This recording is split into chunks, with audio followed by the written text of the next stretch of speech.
The PBMs are not just affecting the pharmacy business. They're affecting this community. And you know, how your pizza shop runs, how your restaurants run, how the grocery stores run, how the gas stations are run. All this money is your money that gets funneled through. The money that comes in through Nutmeg Pharmacy revolves around this community 3 times. Okay? I can't say the same for my competitors. Now, we're going to talk about that. I'm going to give you some real-world examples. We're going to have a question and answer session at the end on how you can help change some of this, okay? Because it's affecting you as well as me. And in fact, it might be affecting you more than me. And with that, I'll give you some real-life examples of what's happening. Actually, some of those examples have happened to people here in this room right now, okay? And it's not something that I'm absolutely thrilled with, and it's a reality that we can only change if we all get involved. So, what are pharmacy benefit managers? Okay, pharmacy benefit managers, they're really, as I call them, the bad boys for the insurance companies. But before I get on to that, there's actually a newspaper heading that you might have all just seen in some of the local newspapers. Okay, the FTC is suing the 3 big pharmacy benefit managers. Well, it's taken a long time. It's taken a long time, and it's just getting started. And by no means do I feel that this is going to be the end-all and be-all solution. The fight has begun. And in fact, as Senator Gordon said to me today, until people get upset at you, you know you're not on the right path. And you know, it's true. It's true, because that's when the rubber hits the road. So what we've done is, instead of just me tell you about a pharmacy benefit manager and me tell you how bad it is because it's affected my business, and I don't want you to feel that way, I want you to hear from a gentleman named Doug Hoey. He's CEO of the National Community Pharmacists Association. I've worked with Doug on a couple of issues. Brian actually, 2 days ago, taped this video, and he'll explain to you and start to explain to you about these pharmacy benefit managers. PBMs are the middleman between the pharmaceutical manufacturer and the pharmacy, and also between the patient and the pharmacy. They make more money when the cost of drugs goes up.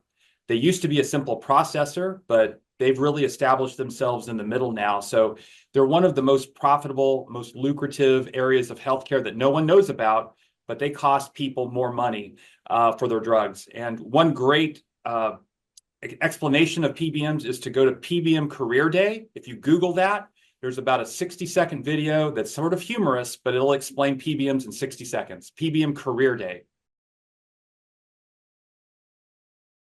The state of Connecticut is getting there. They're certainly not the most advanced as far as compared to other states in the country. There has been some positive pro-pharmacy, pro-consumer legislation passed, but they still have a long way to go. And not to be forgotten, Connecticut is the home of several very, very, very large corporations that are insurance agencies that own PBMs.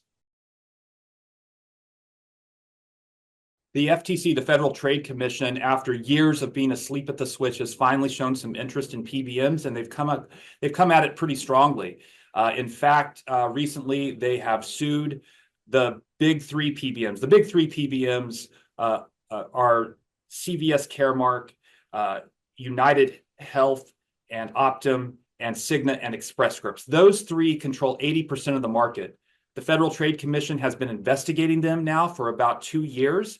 And just recently, they filed a lawsuit against the big 3 PBMs for allegedly jacking up insulin prices, which the insulin prices in the United States are the highest prices in the world, bar none. And I personally think it's 100% due to the role of PBMs in our system. PBMs continue to raise costs because they make more money. They make more every time the price goes up, they make more money. It rings the register for them. They have shareholders to answer to. So every time the price of a drug goes up, they make a little bit more money. It's as simple as that. They make more money when the cost of drugs go up. We are unique in the U.S. As far as government contracts, but that's one thing. Our country, we don't want the government to be too involved. We don't want too much government intervention.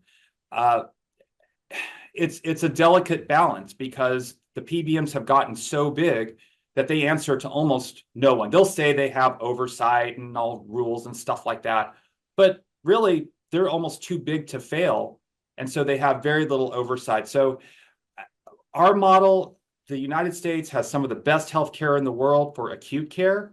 For chronic and maintenance care, we're kind of in the middle.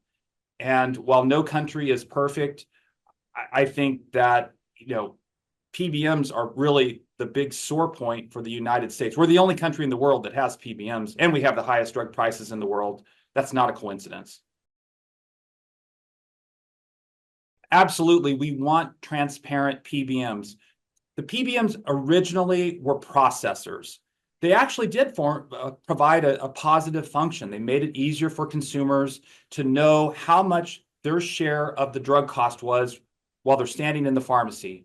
And 30 years ago, that was very novel and a real technological advance. They provided a good service, but they've gotten bigger and bigger and been able to control data so that they're calling the shots. They're not just someone processing claims. So if we could have a transparent PBM where it was simple to understand, so consumers could understand why their drug cost, what it cost, pharmacies could understand why they were getting paid, what they were getting paid, and getting paid fairly. A simple, transparent PBM is desirable, but it would really have to blow up the current PBMs as we know them today and start over back to what they were 30 or 40 years ago. People are the biggest missing part of this because the drug benefit is so complex, so covert, so difficult to understand for you have to have a PhD or be an actuary to even try to figure out a drug benefit these days, that we need consumers to try to understand and to be vocal. And when they come to the pharmacy and they can't get the drug that their doctor ordered, they need to be vocal about it and not just accept it. They come to the pharmacy and the pharmacy says, your copay is $500 because the PBM's not covering your drug. Rather than complain to the pharmacy, they need to complain to their benefit, their company's benefit manager, so to help them understand that the benefit that the PBM is providing is not sufficient, not adequate, and not okay. And they need a transparent, predictable pharmacy benefit in order to cover the drugs that their doctor is prescribing. So you can see, we have got our hands full. We are up against some very, very, very powerful companies. CVS Caremark, so a pharmacy chain owns an insurance company that also owns the pharmacy benefit manager that takes your money and decides where to use it. Decides which doctor you can see, which drug the doctor can prescribe, and then who is going to get paid.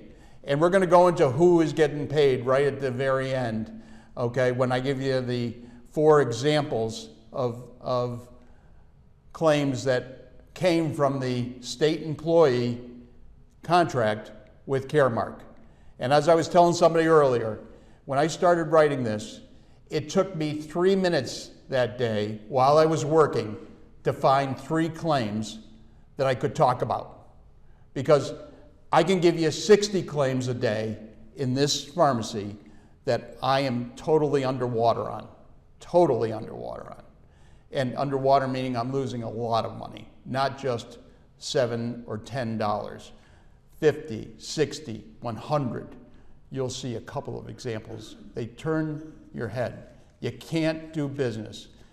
If I call Irene and I got my tax bill and I said, you know what, I know it's X number, what if I give you X minus 30%?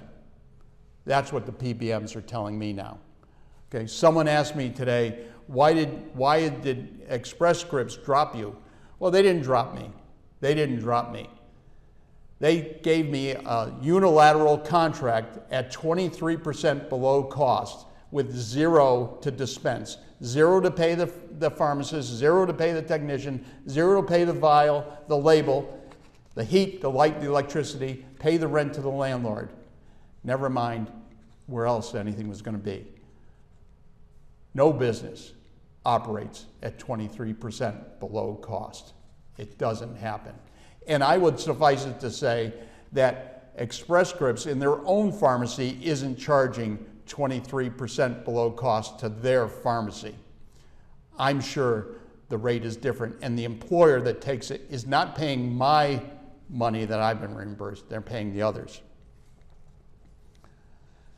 But you know, the problem is, and the problem that I'm sitting here and talking to you about, and when I'm so glad we have our representatives that are here listening, because unfortunately now our government is involved, is actually in bed with these PBMs.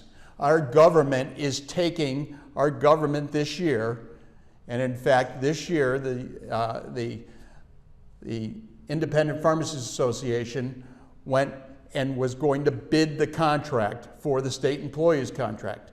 Unfortunately, that bid meant that we would have to provide rebates to the state.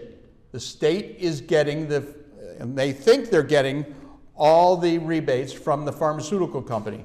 35%, in fact, of the cost of the drug is going back to the state. I'm sure that isn't happening.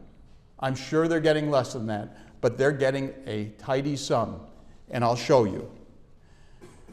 This is a problem. This is a problem because you can't lower cost. If the PBM's job is to lower cost, you can't be making money from the pharmaceutical company and think the pharmaceutical company is doing it for that much less. And they're not. Because what the PBMs have done, and they have orchestrated the raising of the cost of pharmaceuticals each and every year. And I've been doing this since 1981. I've watched over the last 10-year period, it has started to creep. In the last 5, it has not creeped anymore. It's a hockey stick. And the amount of money coming from a pharmaceutical manufacturer to these PBMs is staggering. When you look at when I started pharmacy in 1981, the average prescription was $8. In fact, they were all brand names, and it was $8. The pharmacy made $3. The drug cost us $5. Today, the average cost of a brand name script in that pharmacy right there is $497. If the pharmaceutical manufacturer on a $500 script is making 35%, the pharmaceutical manufacturer is paying the PBM $170 per claim. Your money, taxpayers' money. Where did they start saving us money? Where are we saving the money? We're not. We're not saving the money. I'll show you this in other examples. And, you know, if the state is getting the money, how are they controlling the PBM for costs? How is the state, how is our representatives saving us money? Now, our representatives are really, they're the board of directors for the biggest corporation in the state. Okay, they're not the ones making the decisions. They're being told the facts afterwards, and they're having to vote and saying, hey, here's the right thing to do. And if the PBM is telling them, we're going to save you money by giving you money, well, when has that happened in your life? It hasn't happened in mine, okay? The other part of the coin to this is, with the higher price of the pharmaceuticals, Caremark, in this case, because it's a state employee contract, Caremark based their administrative fees for that prescription that the state pays based on the cost of the drug. So if the cost of the drug goes up, the administrative fees go up. Until the cost comes down, the administrative fees don't come down because they're percentage claims. So there's two ways that we can save money right off the bat. Tell the PBMs they can't take these rebates anymore. Drive the cost of the drug down. PBM, work on the lowest cost alternative, the right alternative, okay? Let doctors practice. Let doctors decide what it is, but don't raise pharmaceutical costs to ad infinitum. Nothing, as you've heard Doug say, they're unfettered. No one. And in fact, that's something that I hope in working with our representatives here, how do we control this? Because it's our money. It's our money. Now, there's other states that have started doing stuff. Rhode Island has started working on this. Arkansas, just 2 days ago, the insurance commissioner put in an emergency order because he realized what I just spoke about, that the claims are not only coming through below cost, but there's zero administration fee to the pharmacy. They're getting nothing. Nothing for the vial, nothing for the label, nothing for the people, nothing for the lights, heat, and electricity. This is wrong. Why? They're a business. They're trying to keep more of the money to themselves. So I'm not sitting there and saying being on my side, paying the pharmacy a fair cost is going to cost everybody more. That won't be the case. You're going to see there's hundreds of dollars in each of these claims that Caremark is making, and they're asking me to lose $20. They're asking me to lose $100, and they're making hundreds, okay? And the state now, because the state has taken their 35%, the state is making hundreds of dollars as well. And who's paying the bill? You know who. I'm looking at him, okay? And you're looking at one, okay? It's wrong. You've seen the impact just recently at Nutmeg Pharmacy. I'm going to tell you I'm sick over what I had to do to just stay in business, okay? We started here in February 10th, 2010. Everyone, 2010, hold on. 2020, excuse me. Where am I? Yeah. February 10th, 2020. You know what happened in 2020? COVID.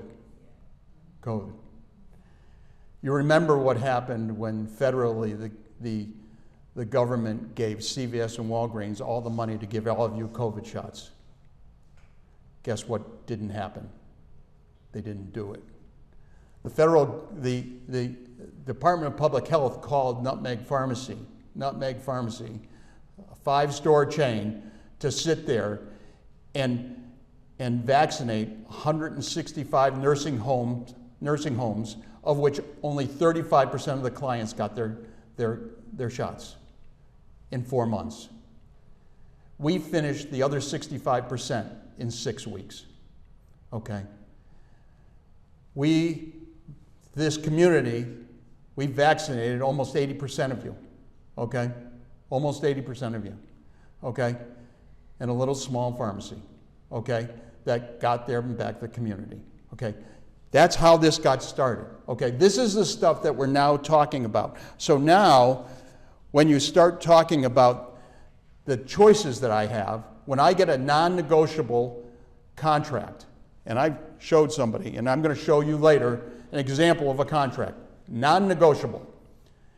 You get X number of days, sign it or not. Don't talk to me about the difference, sign it or don't, okay? So my choice, I'm either in the network and I can still give you your drugs. I'm going to now talk to you about the spread differential, okay, because I no longer can lose $10,000 a month.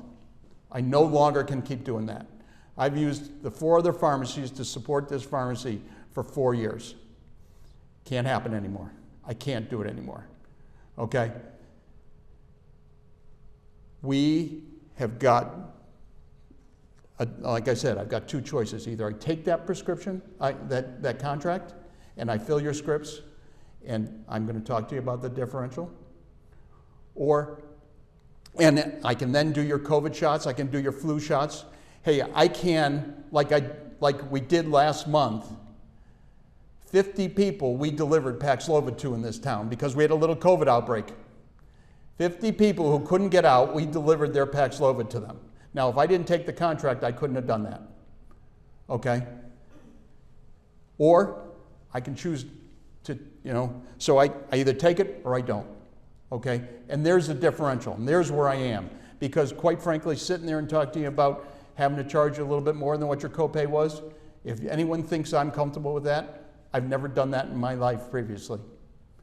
Okay? We had to start closing Sundays. Okay? How does that affect the community? We were the only healthcare provider in Moodus on Sundays. We're no longer there. We're supporting it through Higginham, okay? But we're no longer here, okay? You're gonna see why that's really important, okay? Because in this small little community, we, like every other community who's facing addiction and everything like that, Saturdays and Sundays are a very big day to be there for the pharmacy, for the community, because there's people that are suffering, and we're there helping them, giving them guidance to what can they do, helping the families. We're not there anymore. We can't afford it. I was losing thousands of dollars a day on a Sunday. Staffing, cost of the script. So, there's another player in town. You heard the talk of a transparency PBM. There's a person you're going to see a video on coming up shortly. Name's Mark Cuban. You might remember him from Shark Tank, and he's also any basketball fans. He owns the Dallas Mavericks, or he's part owner. So I'm going to let you listen to Mark, and then we'll talk. The point I always make when we talk to manufacturers is that you want that last 5 feet between pharmacist and patient to be as strong as possible. You don't, and that happens primarily with independent pharmacies. You don't want to see them contract any further than they already have, so that there's more dependence on captive pharmacies. Sure. Because that not only hurts the patients, it hurts the manufacturers as well. And so those are the core tenets of what we're trying to push through. So leverage their clinical services on top. Yes, yes, they're absolutely. good at stuff. They're they are an integral part of everything that goes on in the healthcare supply chain, right? And they are the, when it comes to drug, meet patient, that's where the rubber meets the road. And that's also where the trust is, particularly for smaller pharmacies where, they've been working with the family for 20 years or whatever, and they know the kids and all that kind of stuff. You don't want to lose that. We've done it on the pharmacy side, so I've heard you guys have been doing it on the medical side, is direct contracting. Right.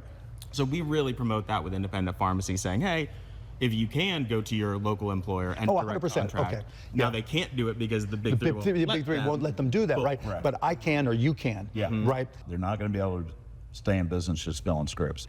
I'm always amazed at how many community pharmacy owners serve on the boards of hospitals and banks and so forth in their communities.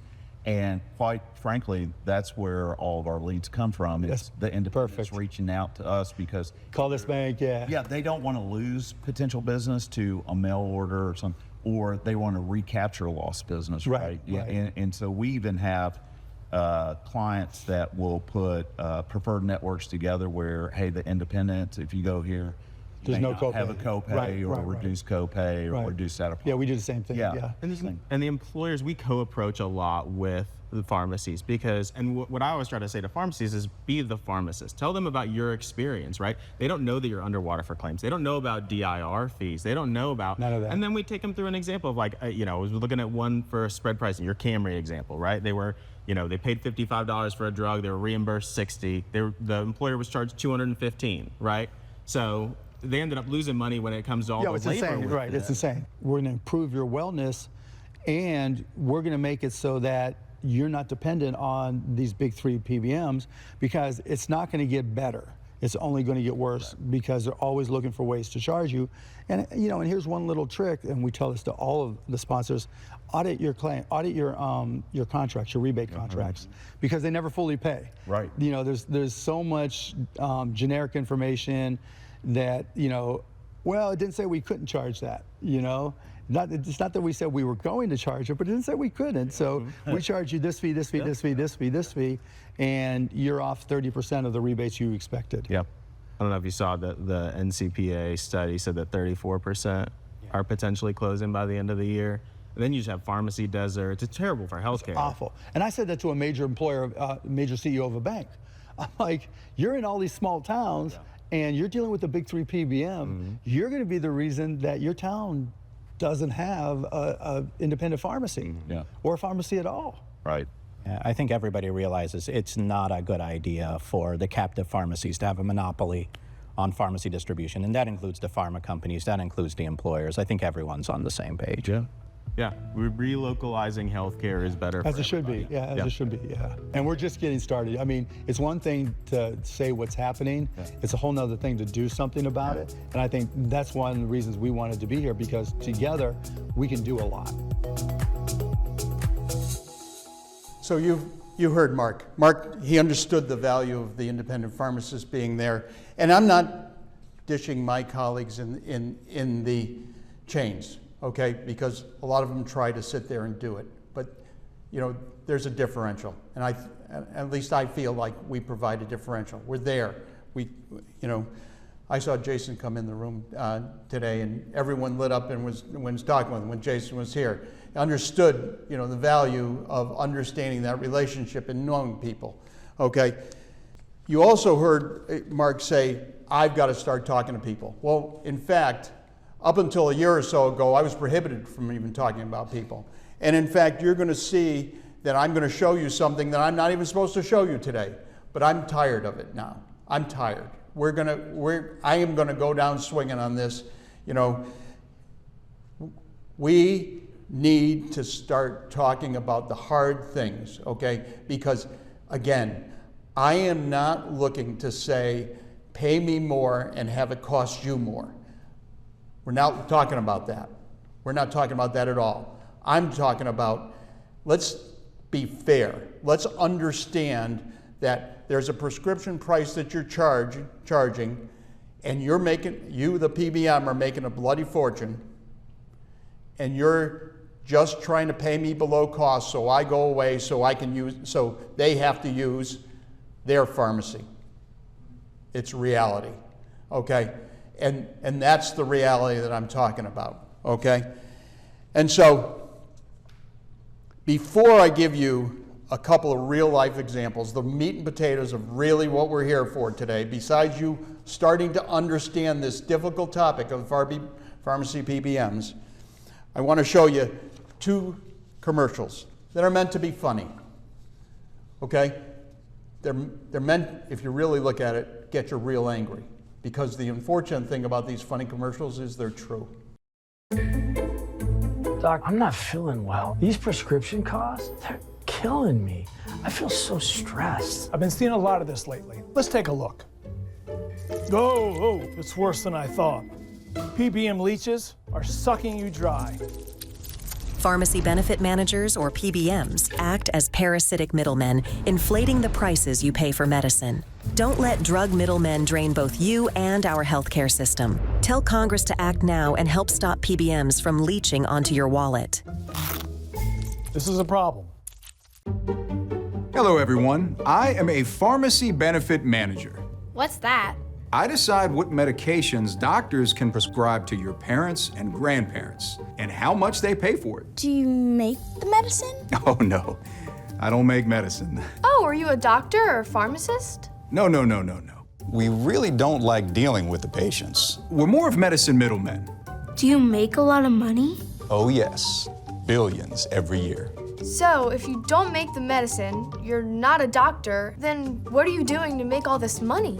Well, you know when your mommy goes to the pharmacy and says the prices on her medicine have gone up?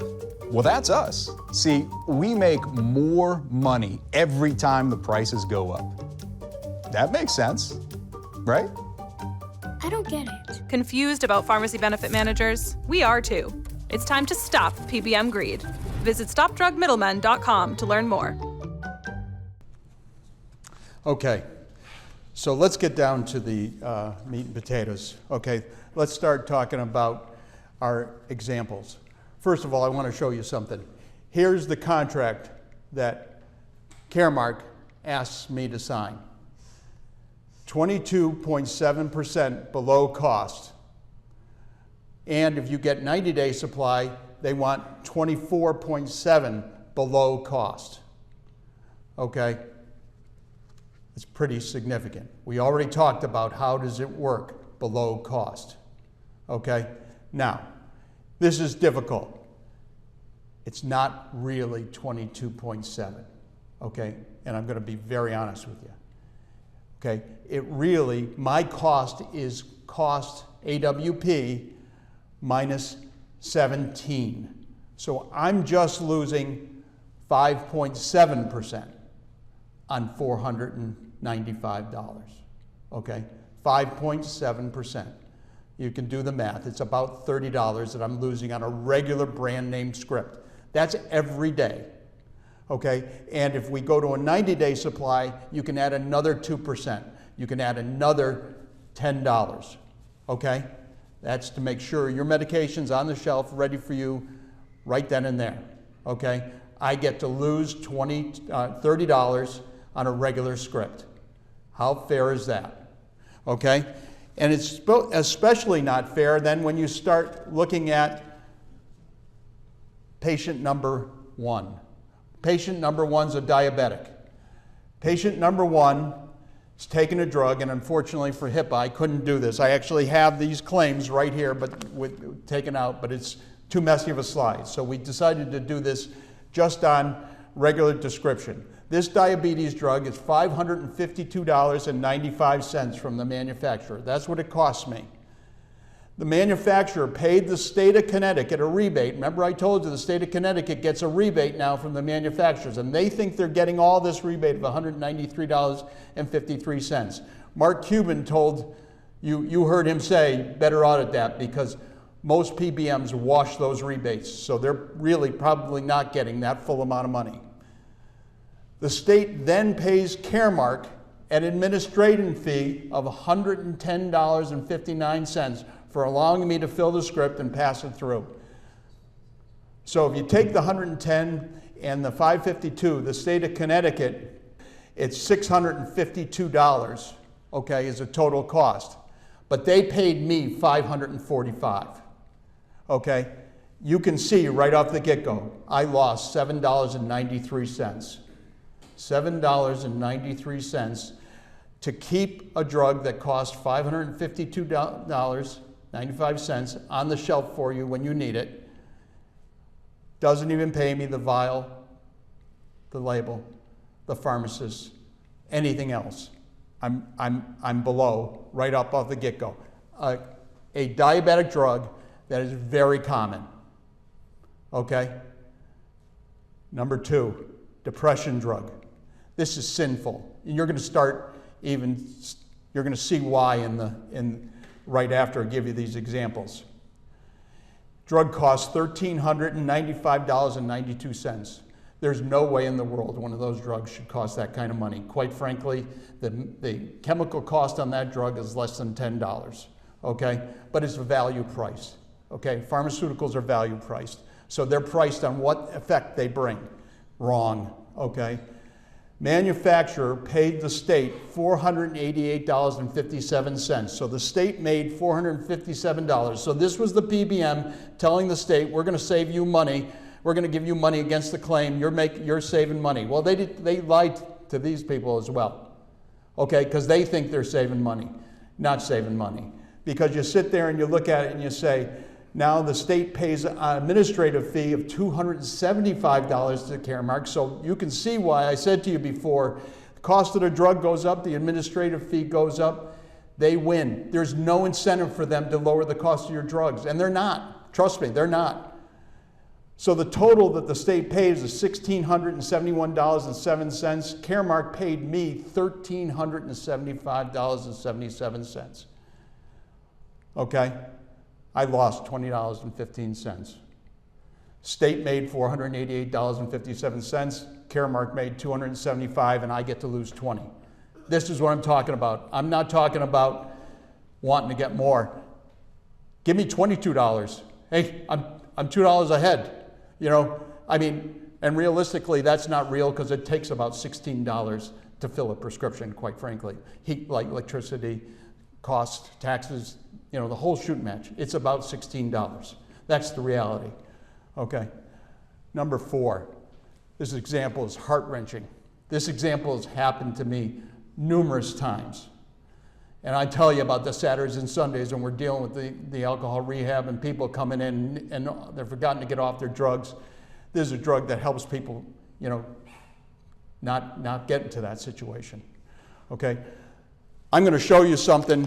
Actually, I have it here.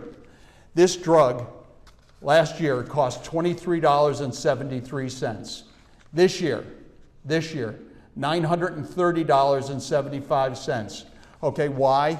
Why? Because the PBM says to the manufacturer, you're not charging me enough. I need more. State's getting nothing on this one. Okay, they don't, you know, state's getting 0. Caremark is getting $70 because now they're getting their percentage on the cost of the drug. The big pharma has just had, they've had Christmas. Every single day you buy that drug, okay, because they used to get $23 and now it's $932. And I've got this printout that shows it, okay, right here, okay? We're not gonna guess on it, okay?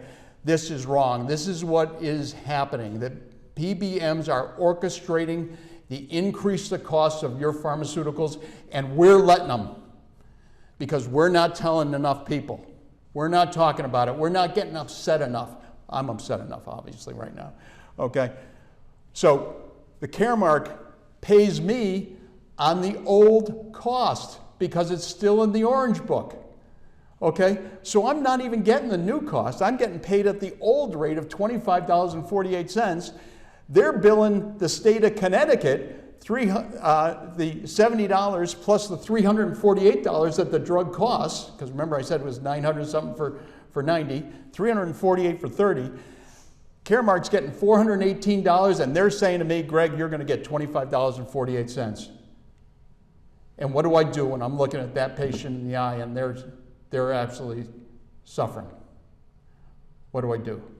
Tell them, oh no, go find a CVS. Go drive another 15 miles that way or 12 miles that way to Colchester, 15 to East Hampton. Oh, I know you're sick right now.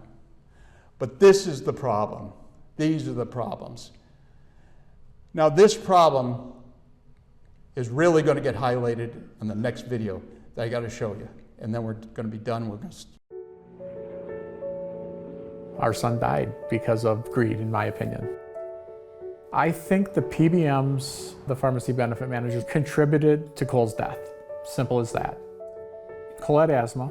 He's had it his whole life. He knew how to control his asthma. We taught him that as he grew up. It was a Wednesday and Cole had gone to the pharmacy to refill his steroid medication that he had been on for years. He was told that the price had gone up to over $500 from when it was only like $35. At 22 years old, he obviously didn't have an extra $500 in his back pocket. He ultimately made the choice of filling that prescription or paying his rent.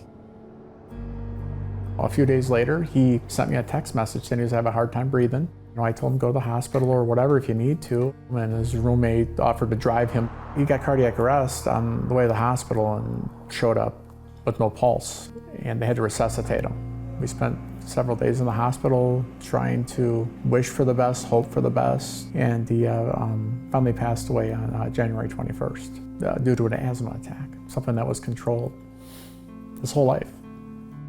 The pharmacy benefit managers, PBMs, that control our health plans. They were created to regulate pricing for the manufacturers. This pharmacy benefit manager, this middleman, makes all these decisions unbeknownst to your doctor, unbeknownst to you as the patient, and now you're faced with either an absorbent cost, different medication that your doctor didn't prescribe you. Cole's prescription went to a different tier. There was no transparency on why it would even do that, honestly.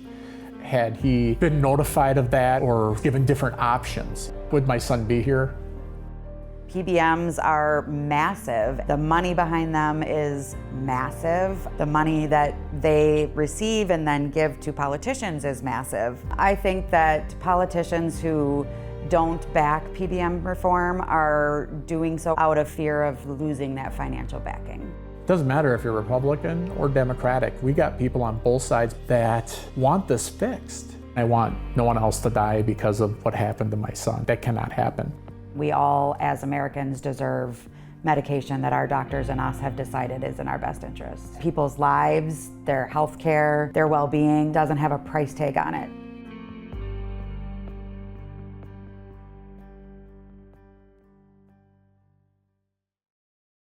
Thank you. I really do appreciate your time. And, you know, in your packets, everyone had a packet there. There's a bunch of articles that go to show the FTC, but the first thing is most important, okay? But this letter, I need you to send this letter to as many representatives as many times as possible. This definitely affects me, but I think it affects you more. And I'm not going to stop until we get this changed.